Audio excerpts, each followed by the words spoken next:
Krishnamurti, in dialogue with Dr. Allan W. Anderson. J. Krishnamurti was born in South India and educated in England. For the past 40 years, he has been speaking in the United States, Europe, India, Australia, and other parts of the world. From the outset of his life's work, he repudiated all connections with organized religions and ideologies and said that his only concern was to set men absolutely, unconditionally free. He is the author of many books, among them The Awakening of Intelligence, The Urgency of Change, Freedom from the Known, and The Flight of the Eagle. This is one of a series of dialogues between Krishnamurti and Dr. Allan W. Anderson, who is Professor of Religious Studies at San Diego State University, where he teaches Indian and Chinese scriptures and the oracular tradition.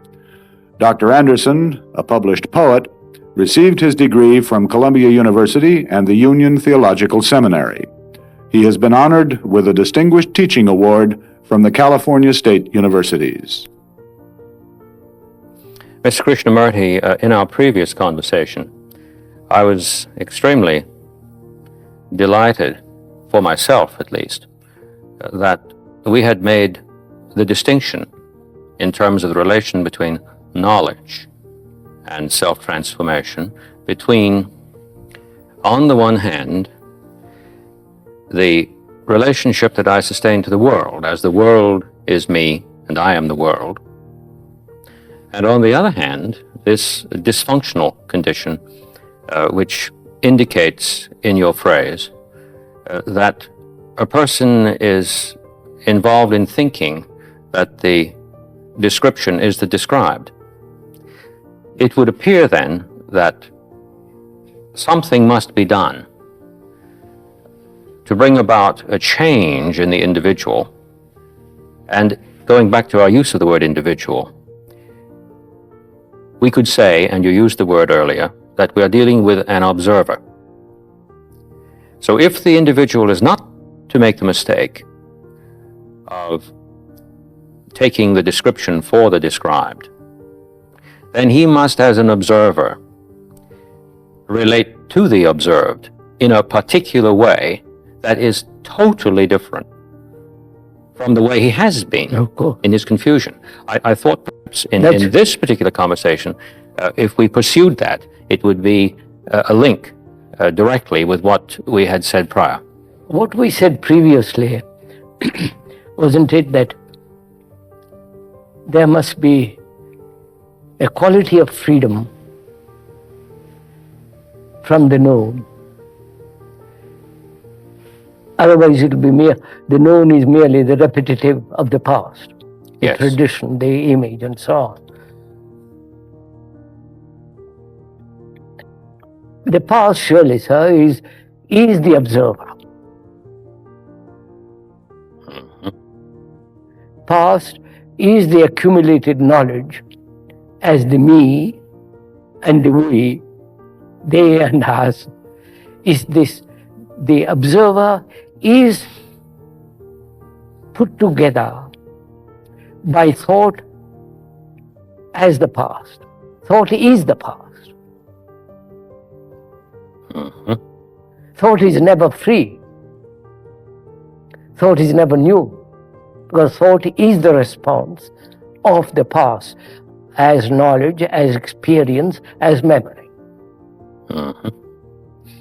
Yes, I follow that.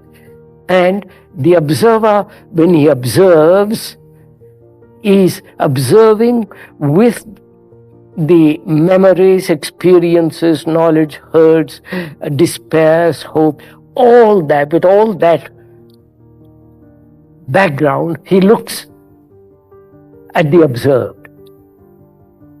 So the observer then becomes separate from the observed. Is the observer different from the observed, which we'll go into presently later on. Yes, right. That leads to all kinds of other things. So, when we are talking of freedom from the known, we are talking about the freedom from the observer.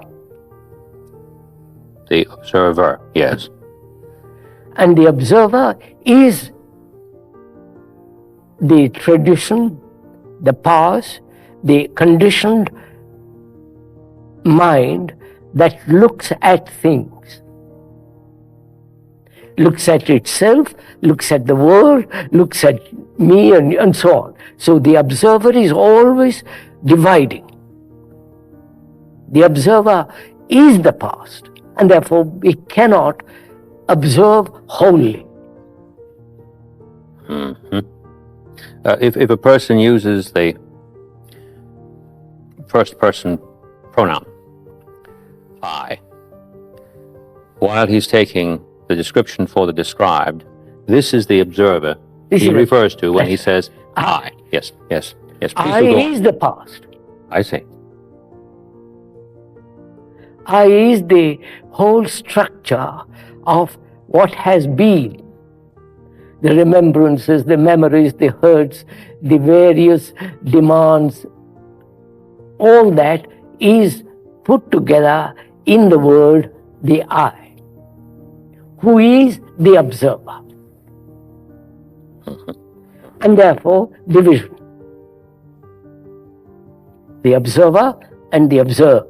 The observer who thinks he's a Christian and observes a non-Christian or a communist, is this division, this attitude of mind which observes with a conditioned responses, with memories and so on. So that is the known. I see. I mean, I think that is logically so. Oh no, it follows precisely from what you've said. Yes. So, we are asking, can the mind or the whole structure, can the mind be free from the known? Otherwise, the repetitious action, repetitious attitudes, repetitious ideologies will go on, modified, changed, but it's in the same direction. So, no, do go ahead. I was just going to say something, but I think I'll let it wait until you finish what you've said. So, what is this freedom from the known? I think that's very important to understand, because any creative action, I'm using the word creative in its original sense, not in the sense creative writing, creative bakery, creative essay, creative pictures. I'm not talking in those sense. In the deeper sense of that word, creation means something totally new being born. I mean, it's not creative, it's merely repetitive, modified, changed, not the past. So, unless there is a freedom from the known, there is no creative action at all. Which is, freedom implies not the negation of the known, but the understanding of the known, and that understanding brings about an intelligence which is the very essence of freedom. Right. I'd like to make sure that I've understood your use of this word creative. Yes, that's why seems to me very, very important. Yes. People who use the word creative in the sense that you described, creative this, that, and the other. That's a haram. That is a dreadful way of using that word. Because what the issue is of their activity is something merely novel. Novel. That's right. Not radically new, but novel. It's like creative writing, teaching creative writing. It's so absurd. Exactly. Yes. Now I do, I think, grasp precisely the distinction that you've made. And I must say I fully agree with that. Unless you feel new, you can't create anything new. That's right.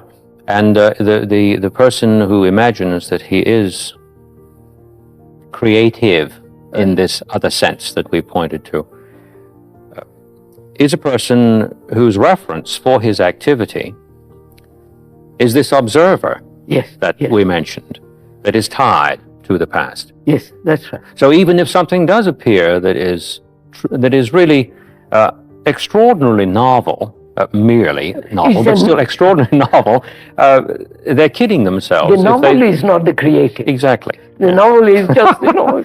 Right. And today, especially, it seems to me in our culture, we've become hysterical about this because in order to be creative, one simply must rack his brains in order to produce something which in itself is bizarre enough to get attention. That's all.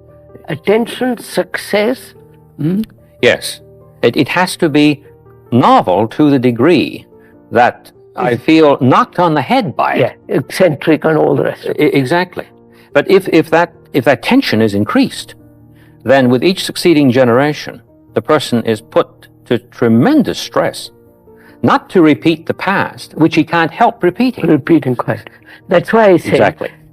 freedom is one thing and knowledge is another. We must relate the two and see whether the mind can be free from knowledge. We won't go into it now. This is real meditation for me. You follow that? Yes, I do. Because when we talk about meditation, we'll go into it. But see whether the brain can record and be free not to record.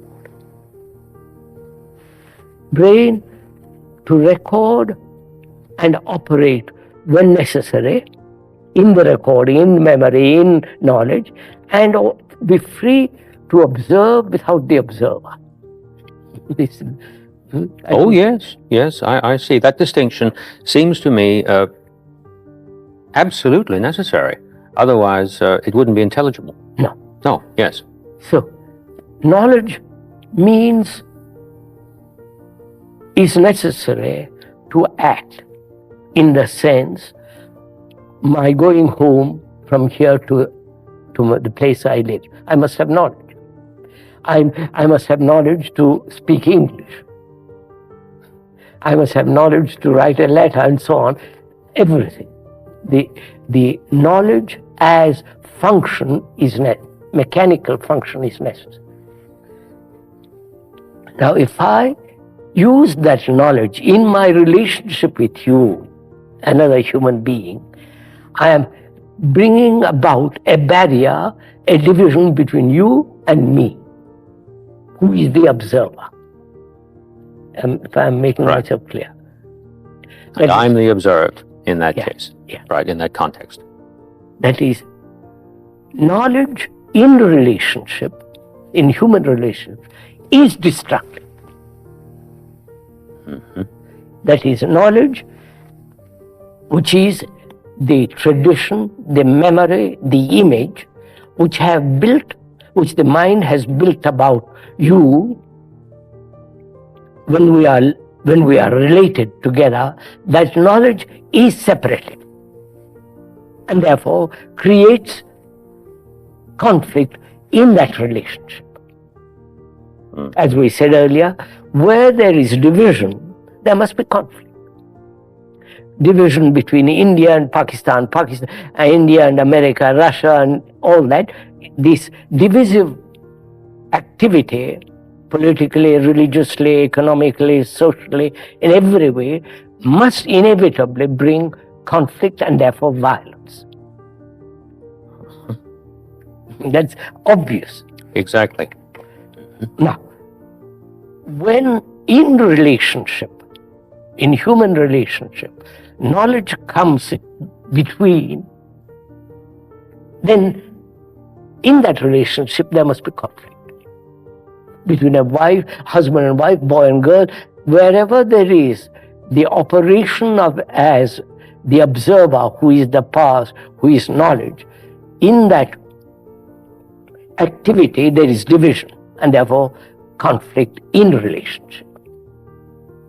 So now the question that comes up next is the one of freedom from being subject Yeah, to this repetitive round. that's right. Good, good. Now, is that possible? You follow, sir? It's an immense question because human beings live in relationship. Yes. There is no life without relationship. Life means to be related. Exactly. People who retire into a monastery and all that, they are still related. However much they might like to think they are alone, they are actually related. Yes. Related to the past. Oh yes, very much so. To their Savior, to their Christ, to their Buddha, to their... You follow all that, they are related to the past. And their rule. And the rules, everything. Yes. They live in the past. And therefore, they are the most destructive people. Because they're not creative in the deeper sense of that word. No, and they also, insofar as they are involved in this confusion that you've been talking about, Yes. are not even producing anything novel. Not that means anything, but perhaps that would rather radically... The novel would be for a man who is talkative to enter a monastery where they don't talk. Yes. That's a novel to him, and he said that's a miracle. Right. So, our problem then is, what place has knowledge in human relationship? Yes. That's the problem. That's one problem. Yes. Because relationship with human beings is the highest importance, obviously. Because out of that relationship, we create the society in which we live. Out of that relationship, all our existence comes. This would take us back again to the earlier statement, I am the world and the world is me. Yes. That is a statement about relationship. Yes. It's a statement about many other things too, but that is a statement about relationship. The statement, the description is not the described, is the statement of the rupture of the relationship. That's right. In terms of everyday activity. So, everyday activity is my life, is our everything. life. Yes, precisely. Whether I go to the office, factory, or drive a bus, or whatever it is life, living. But it is interesting, isn't it, that even when that rupture is undergone at a very destructive level, what we've called thought in the context of our description of it and image becomes itself even distorted. Of course. So that the distortion that we've been calling knowledge in terms of its application, not what you described as I need to know how to get from here to there. No, of course. Can itself suffer an even worse condition than we are presently related to. And we have tomes upon tomes about that pathology in itself, don't we? Yes. Please do go on. So, knowledge and freedom, they must both exist together. Not freedom and knowledge. It's the harmony between the two. The two operating all the time in relationship. The knowledge and freedom. The freedom in harmony. In harmony. It's like they can never be divorced. If I want to live with you in great harmony, which is love, yes, which we'll discuss that later on, there must be this absolute sense of freedom from you, not dependency and so on. This absolute sense of freedom and operating at the same time in the field of knowledge. Exactly. So somehow this knowledge, if I may use a theological word here without prejudicing what we're talking about.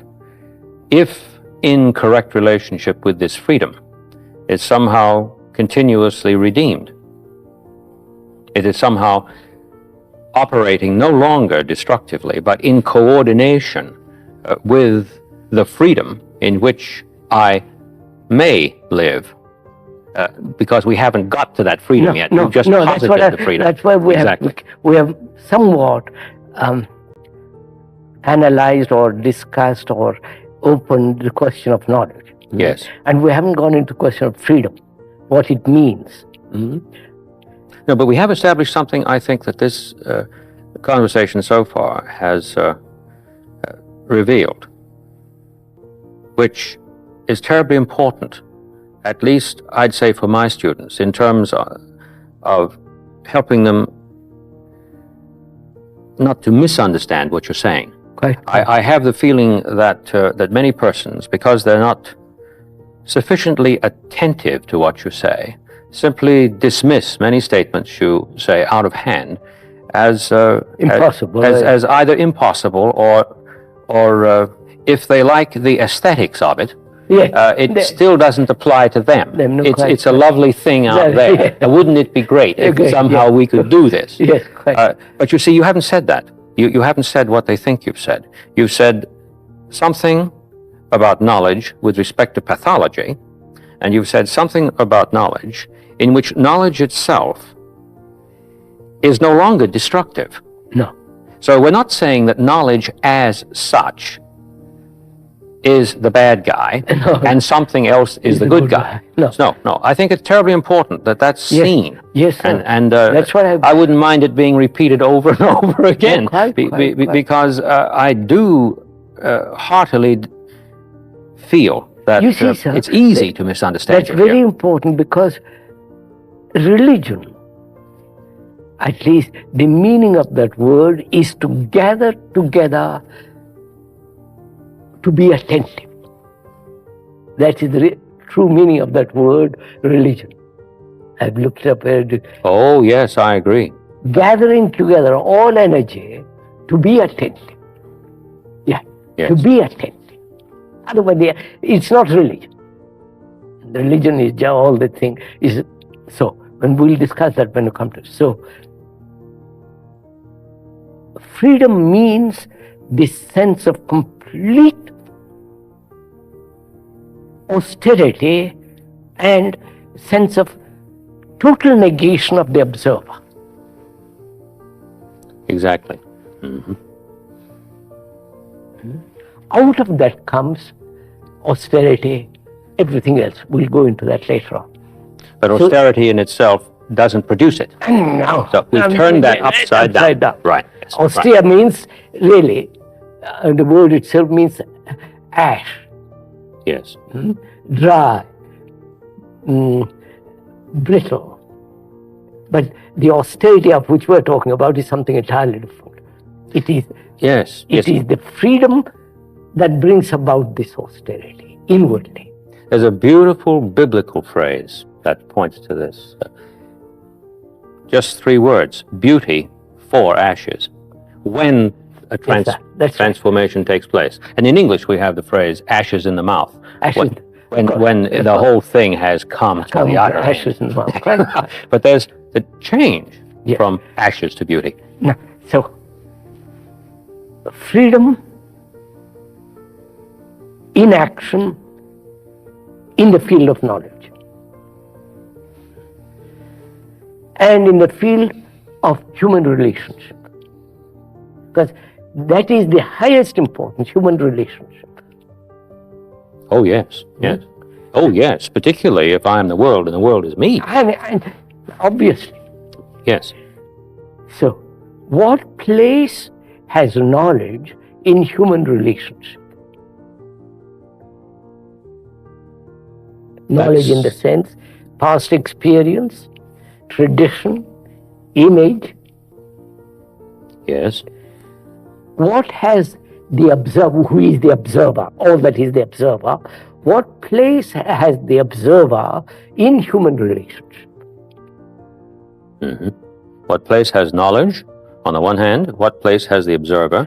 Observer is the knowledge. Is the knowledge. Yeah. But there's the possibility of seeing knowledge, not simply negatively, but in coordination, in true creative relationship. I put it, Right. I said that. Exactly. That is, I am related to you. Let's, to make it very simple. I'm related to you. You're my brother or whatever it is, husband, wife, whatever it is.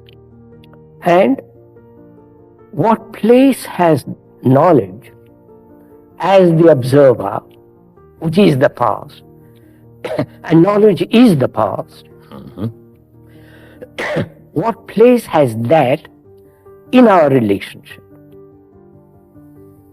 If our relationship is creative, in And the it sense... is not. No, not if. We must take it actually as it is. I am related to you. I am married to you. I am your wife or husband, whatever it is. Now, what is the actuality in that relationship? The actuality, not theoretical actuality, but the actuality is that I am separate from you. The actuality must be that we are not divided. But we are. I may call you my husband, my wife, but I am concerned with my success. I'm concerned with my money. I'm concerned with my ambitions, my envy. I'm full of me. Yes, I see that, but I want to make sure now that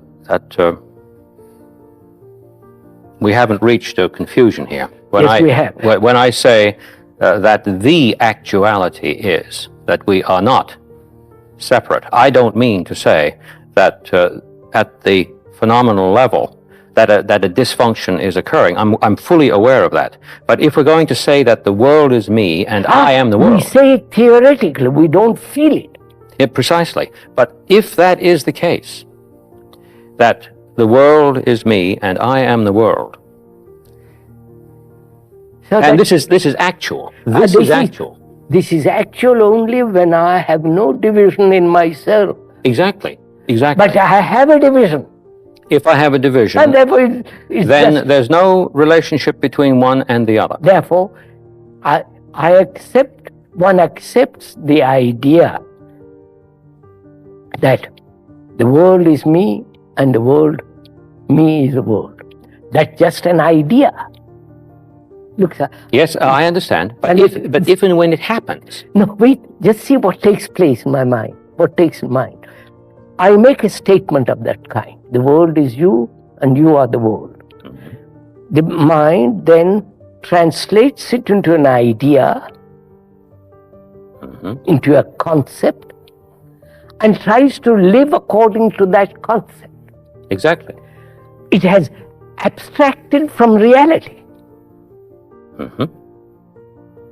This is knowledge in the destructive sense. That is what's going on. I won't call it destructive or positive. This is what's going on. Well, let's say the issue from it is hell. Yes, yes. So, in my relationship with you, what place has knowledge, the past, the image, which is the observer, all that is the observer, what place has the observer in our relationship? Actually, the observer is the factor of division. Right.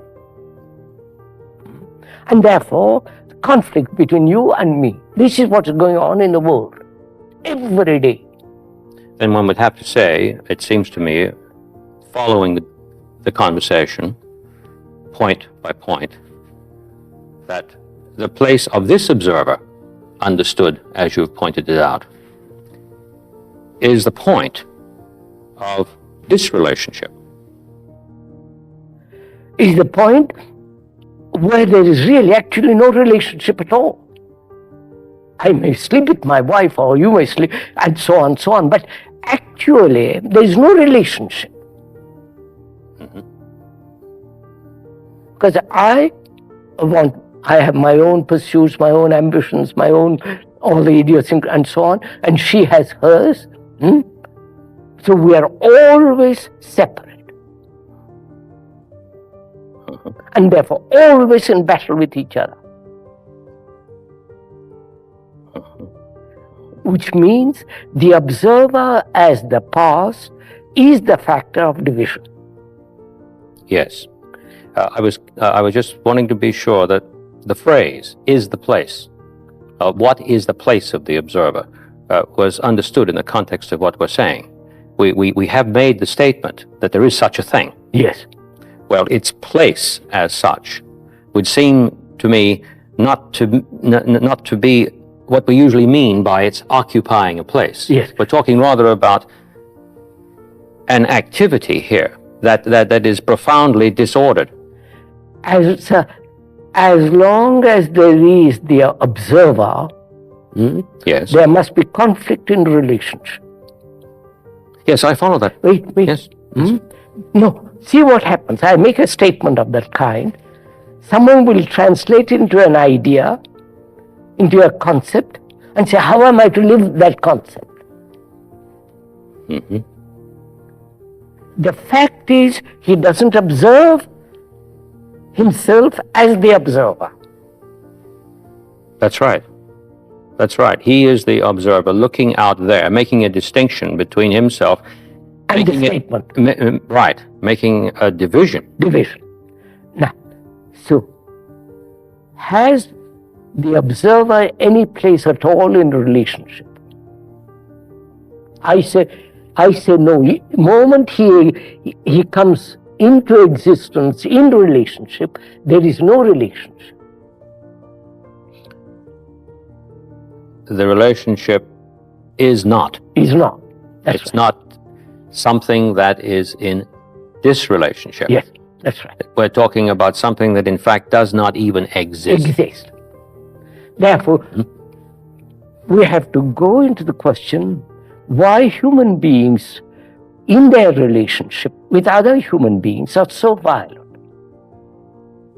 Because that's spreading throughout the world. I was told the other day in India, a mother came to see me,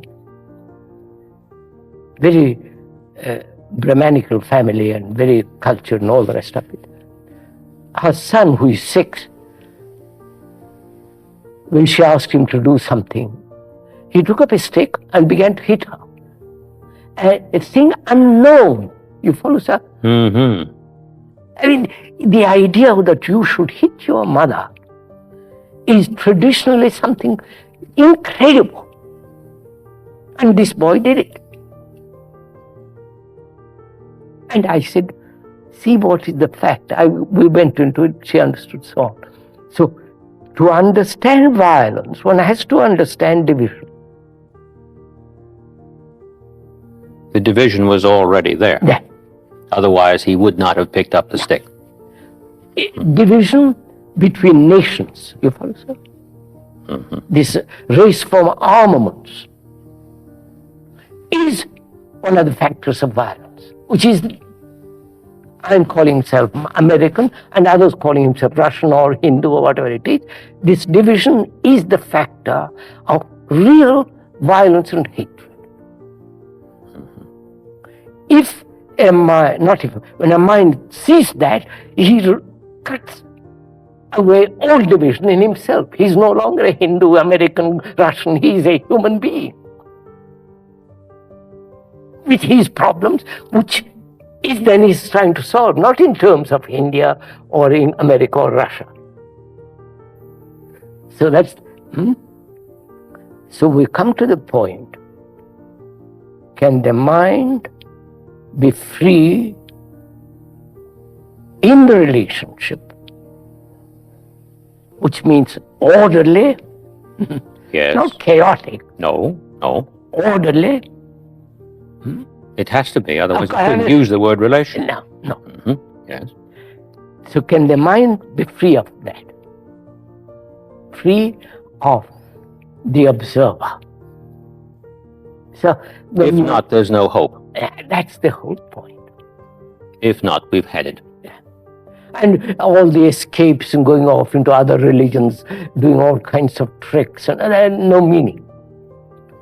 Now, this demands a great deal of perception, insight Yes. into the fact of your life, how one lives one's life.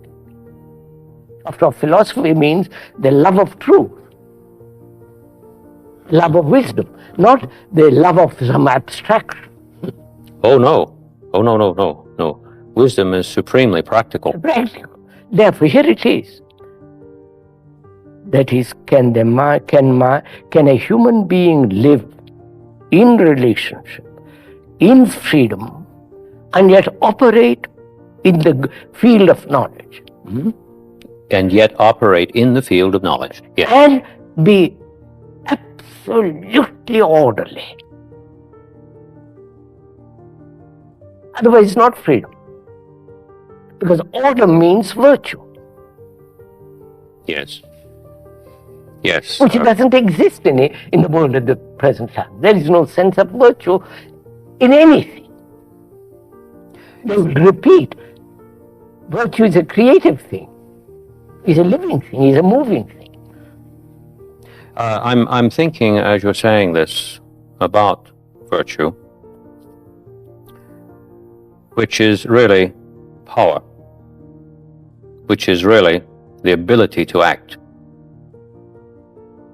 And if I'm following you correctly, what you're really saying, and please correct me if I'm way off here, what you're really saying is that the ability to act in the strict sense, which must be creative, otherwise it's not an action, No. but it is simply a reaction, Yeah, repetition. a repetition, that the ability to act, or virtue as you put it, bears with it necessarily the implication of order. It must. There seems to me no way out of that. Yes. Yes, I just wanted to recover Yeah, that quite, step at a time. So can I come back? In human relationship as it exists now, we are looking at that, what actually is. In that human relationship, there is conflict. Sexual violence and so on, so on, so on. Every kind of violence. Now, can man live at total peace? Otherwise, it's not creative. In human relationship, because that is the basis of all life. You know? I'm very taken with the way you have pursued this. I notice that when we ask this question, is it possible that? The reference for it is always a totality. Yes. And the reference over here is a fragment, or a fragmentation, or a division.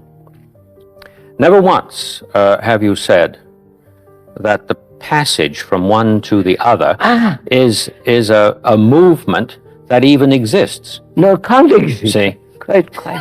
Absolutely.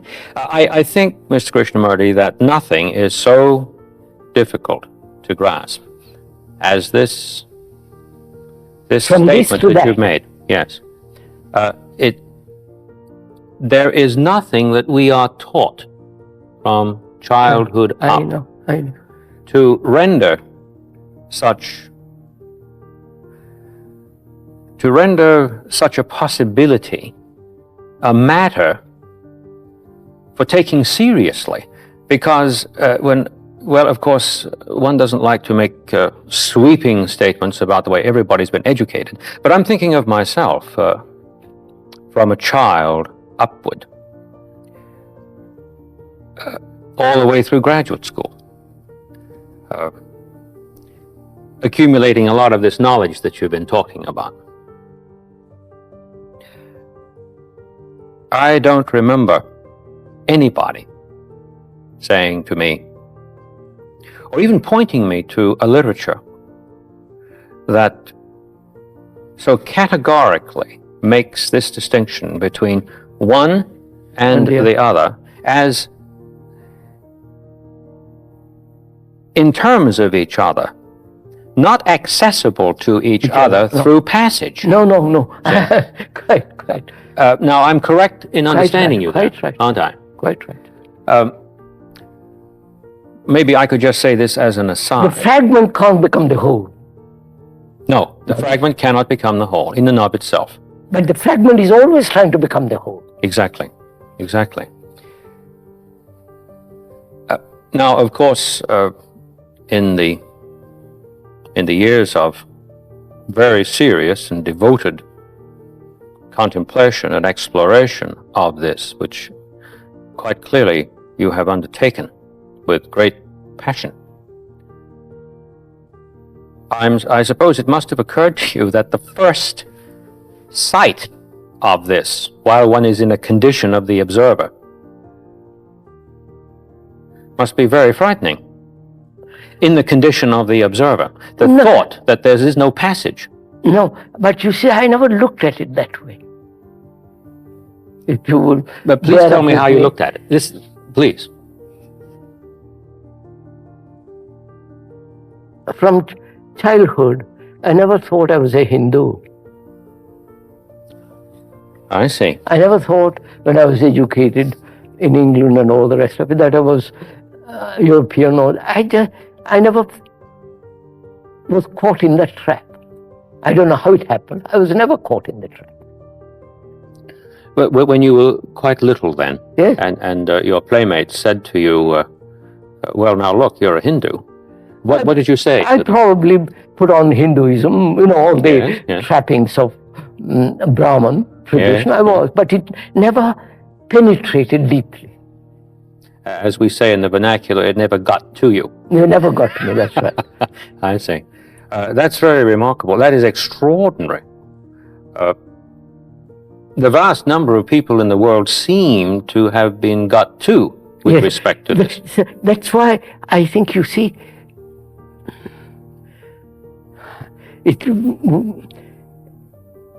propaganda has become the means of change. Yes. Propaganda is not truth. Repetition is not truth. It's a form of violence. Yes. So, a mind that merely observes, doesn't react to what it observes according to its conditioning, which means there is no observer at any time. Therefore, no division. It happened to me. I don't know how it happened, but it's happened. And in observing all this, I see in every human relationship, every kind of human relationship, there is this division and therefore violence. And to me, the very essence of non-relationship is the factor of me and you. I was just trying to go back in my own personal history and think of when I was a child. I did, while accepting that I was different, I did believe that. I did come to accept that. There was something else, however, that always held me very, very hard to center in terms of making an ultimate issue of that. And that was an experience I had when I was rowing a boat. I spent some time in Scandinavia as a child, and I used to take the boat out on the fjord every day. And when I would row, I was profoundly moved by the action of the water when I moved the oar, because I lifted the oar out of the water and there was a separation in substance between the water and the ore. But the water, which was necessary for support and for purchase, so that I could propel myself, never lost touch with itself. It always turned into itself without ever having left itself in the beginning. Right. And once in a while I would laugh at myself and say, if anyone catches you looking at this water any longer than you're doing, they'll think that you're clear out of your mind. This is the observer talking to himself, of course. But that made such a profound impression on me that I think it was what you might call a little salvation for me. And I never lost that. So maybe there's some relationship between that apprehension, which I think changed my being, and what it is that you're talking about as one who never ever suffered this sense of separation at all. Yeah. Yes, please go ahead. So that brings us to the point, sir, doesn't it? Can the human mind, which has evolved in separation, Yes. in fragmentations, This is where evolution is. yeah, Yes. can such a mind transform, undergo a regeneration which is not produced by influence, by propaganda, by threat and punishment? Because if it changes because it's going to get a reward, It hasn't changed. it hasn't changed. No. So that is one of the fundamental things which one has to ask and answer it in action, not in words. In action. Action. Oh, yes, yes, yes. Which is, my mind, the human mind, has evolved in contradiction, in duality. The me and the not me.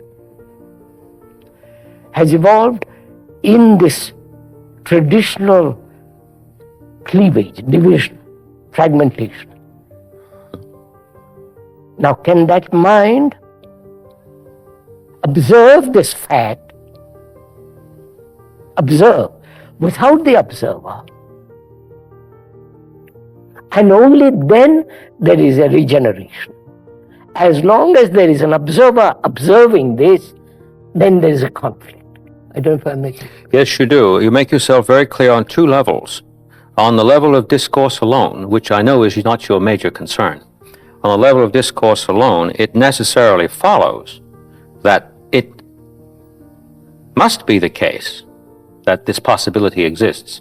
Otherwise, we would be talking nonsense. But then the agony of the situation at large that we have been describing is simply that whether this can be done or no never occurs to a person, and in the absence of it even occurring, the repetition is going to continue indefinitely, and things are going to get worse and worse. So the difficulty is most people won't even listen. I'm sighing. I know that. Won't listen. If they do listen, they listen with their conclusions. If I'm a communist, I will listen to you up to a point. After that, I won't listen to you. And if I am slightly demented, I will listen to you and translate what I hear according to my Dementia. Exactly. So one has to be extraordinarily serious to listen. Serious in the sense, put aside my peculiar prejudices and idiosyncrasies and listen to what you're saying. Because the listening is the miracle. Not what shall I do with what you have said. Not what shall I listen to, But the act of listening. but the act of listening itself. So It's- we're back to ing, where the listening itself. That requires, you're good enough to listen to me. Because you want to find out. But vast majority say, what are you talking about? I want to go and enjoy myself. So go and talk to somebody else. So to create an atmosphere, to create an ambiance, a feeling, look, life is dreadfully serious, my friend. Do listen. It's your life. Don't waste it. Do listen. To bring about a human being that will listen is the greatest importance. Because we don't want to listen. It's too disturbing. I understand. I have tried sometimes in class to make this very point. And sometimes I suggest that we should watch the animal. Especially the wild animal. Of course. Because if it's not listening, it's likely dead. Dead. Yes, sir. There is this extraordinary attention that it makes, and every instant of its life is a crisis. Absolutely. You see, but... And you know what happens? The eyes out there show in the main that they're thinking I'm talking about animal psychology. Okay. I'm not talking about psychology at all. I know. I'm talking about what is the case, which is either or, and there isn't any way to get from either to or. That's what I mean. So I think I understand you. See, so in America, what is happening is now, as I observe it, and I may be mistaken, they're not serious. They are playing with new things, something entertaining. Go from one thing to the other. And they think this is searching. Searching. Yes. Searching, asking, but they get caught trapped in each one of them. Yes. And by the end of it, they have nothing but ashes. So it is becoming more and more difficult for human beings to be serious, to listen, to see what they are, not what they should be. No, what is the case? What is. Exactly. And that means you please do listen for 5 minutes.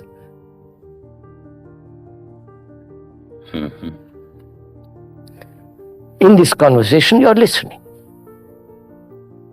Because you are interested. You want to find out. But the vast majority of people, they say, for God's sake, leave me alone. I have my little house, my wife, my car, my yacht, or whatever it is. For God's sake, don't change anything as long as I live. You know, going back to what I do know something about, namely the academy, because I'm situated there in terms of day-to-day activity. I've often remarked to myself in attending conferences where papers are read that nobody's listening. It's one long monologue. And after a while you get the feeling that it really is a shocking waste of time. Yes. And then even to sit down and have coffee, the discussion, say, between classes usually runs on the basis of babble. We're just talking about things that we're not genuinely interested in order to fill up space. This, however, is far more serious a matter than simply a description of what's going on. It's a matter of, I feel, it's a matter of life and death. Exactly. It's the house is burning. I've got to do something. Right. It isn't, I'm going to discuss who burnt the house. No. What color his hair was, whether it's black or white or purple. I want to put that fire out. Yes. Or And if will they- such and such had not happened, the house would not be burned. I mean, that's all. Right. I know. And I feel it's so urgent because I see it in India, I see in Europe and America, everywhere I go to, this sense of slackness, sense of, despair and sense of hopeless activity that's going on. So to come back to what we were saying, relationship is the highest importance. When in that relationship there is conflict, we produce a society which will further that conflict. Through education, through national sovereignties, through all the rest of it that's going on in the world. So a serious man, serious in the sense who is really concerned, committed, must give his total attention to this question of relationship, freedom, and knowledge. If I've heard you correctly, and I don't mean by that words that have passed between us, but if I have truly heard you, I've heard something very terrifying. That this disorder that in part we have described has a built-in necessity in it. As long as it persists, it can never change. It can never change. Obviously. Any modification of it is Further disorder. is more of the same. Yeah, more of the same. More of the same. I have the feeling, and I hope I've understood you correctly, that there's a relationship between the starkness of this necessity and the fact that there cannot be a gradual progress, or as a philosopher would put it, something like essential progress. But nevertheless, there is some demonic progress that takes place within this disorder. That is not so much a progress as it is a proliferation Yes. of the same. Yes. And necessarily so. Quite. Isn't that what you've been saying? Yeah, yeah. Necessarily so. You know, that word progress, I was told the other day, meant entering into enemy's country fully armed. Really? Oh. Progress is entering into an enemy's Country fully armed. fully armed. Dear me. Sir, this is what's happening. Well, I know. Next time we converse, the next time, I would like very much, if you'd be good enough, to pursue precisely what we have just come to, namely this necessity, and the necessity that produced that statement. Yes, quite. Right.